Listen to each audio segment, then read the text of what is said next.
হায় ৰে অসম, আজি সকলোৰে মুখে মুখে প্ৰব্ৰজনকাৰী আৰু অসমৰ ভৱিষ্যতক লৈ আলোচনা।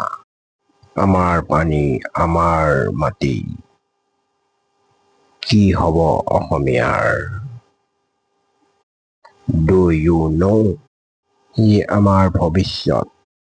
ইয়াত লুকাই আছে বহুত চিক্ৰেট আৰু কন্ট্ৰভাৰ্চিয়েল ষ্টৰী আৰু অসমীয়া প্ৰব্ৰজনৰ মূল সমস্যাসমূহ আপোনালোকক শ্বকিং কৰি দিব। অসমৰ প্ৰব্ৰজনৰ সমস্যা আজিৰ নহয়, ব্ৰিটিছৰ কালৰ পৰা অসমৰ প্ৰব্ৰজনৰ সমস্যাসমূহ আৰম্ভ হৈছিল, যেতিয়া বাগানীয়াসকলক ব্ৰিটিছসকলে লৈ আহিছিলে অসমলৈ।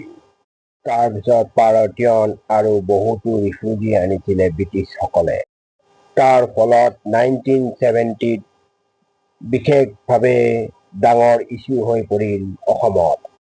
ৰক্তাক্তৰ পৰিৱেশ দেখা গৈছিলে 1970তে। তাৰপিছত 1971ত ইণ্ডিয়া পাকিস্তানৰ যুদ্ধত বাংলাদেশৰ পৰা অহা মূলৰ মানুহক অসমত অস্থায়ীভাৱে থাকিবলৈ দিছিলে। তাৰপিছতে আহি গৈছিলে আকৌ ডাঙৰ কন্ট্ৰভাৰ্চি ইছ্যু। তাৰপিছত তেতিয়া অসমৰ ছাত্ৰ সংগঠনে 1985ত ৰাজীৱ গান্ধীৰ তেতিয়াৰ প্ৰধানমন্ত্ৰীৰ লগত 1985ত চুক্তি স্বাক্ষৰ কৰিছিলে যে 1971ৰ পিছত অহা সকলক অসমীয়া নাগৰিক হিচাপে ধৰি লোৱা নহ'ব। 1971ক কাট অফ মাৰ্ক হিচাপে ধৰা হ'ল। কিন্তু বাট ৱেট, তাৰপিছতে আহি গ'ল আচল কন্ট্ৰভাৰ্চি কা আন্দোলন। বৰ্তমান আপোনালোকে দেখিছে হৈ যোৱা কা আন্দোলনৰ বিষয়ে। এই কা আন্দোলনৰ মূল উদ্দেশ্য কি আপুনি জানেনে? তাৰপিছত NRC। এতিয়া মূল বিষয়টো হ'ল যে কা আৰু NRCৰ জৰিয়তে মূল অসমীয়া বা অসমীয়া নাগৰিকত্ব বাছি উলিওৱা। কিন্তু বাছি উলিয়াব নোৱাৰি কোন ইনচাইডাৰ কোন আউটচাইডাৰ, এইটো বিবেচনাৰ বিষয় হৈ থাকিব। চিটিজেনশ্বিপ এমেণ্ডমেণ্ট বিল কি?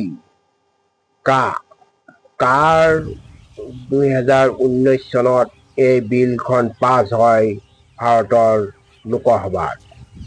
বাংলাদেশ, পাকিস্তান আৰু আফগানিস্তানৰ পৰা অহা নন-মুছলিম ৰিফিউজিসকলক চিটিজেনশ্বিপ দিয়াৰ উদ্দেশ্যে ফাষ্ট ট্ৰেক এক্ট হিচাপে ইয়াক বিবেচনা কৰা হৈছিল 2014 চনতে।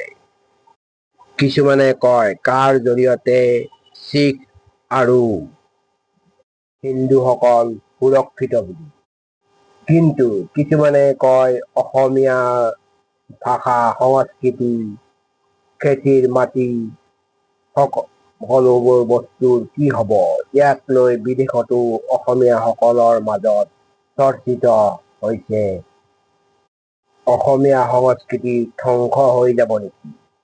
ভোটাৰৰ সমস্যাটো সমাধান হ'ব জানো? এইবোৰ বহু বিষয় লৈ এতিয়া সকলোৰে ঘৰে ঘৰে ভিতৰে ভিতৰে আলোচনা চলিছে। প্ৰব্ৰজন আৰু নাগৰিকত্বৰ বিষয়টো এটা ৰাজনৈতিক ডিছকাশ্যন নহয়, ই অসমীয়াৰ ভৱিষ্যত আৰু 16% মুছলিমক নাকচ কৰা বা হিন্দুক সুৰক্ষা কৰা, এইটো এটা মূল বিষয় নহয়। আমি এতিয়া ইউনাইটেড হৈ থাকিব লাগিব, নহ'লে অসমীয়া সংস্কৃতি ভাষা এদিন লোপ পাই নোহোৱা হৈ যাব। এজন কৃষকে মাটি হেৰুৱাই পেলাব, এজন শিক্ষাৰ্থীয়ে শিক্ষাৰ অধিকাৰ হেৰুৱাই পেলাব। এইটো এটা ভাবিবলগীয়া বিষয়। আইনৰ দ্বাৰা এই বিষয়সমূহৰ সমাধান নহয়। সেয়েহে যদি ভিডিঅ'টো ভাল পাইছে লাইক, কমেণ্ট আৰু মোৰ চেনেলটো ছাবস্ক্ৰাইব কৰিবলৈ নাপাহৰিব। আকৌ সকলোৰে লগত আলোচনা কৰি সমাধান কৰিবলৈ চেষ্টা কৰক আৰু যিমান পাৰে এই ভিডিঅ'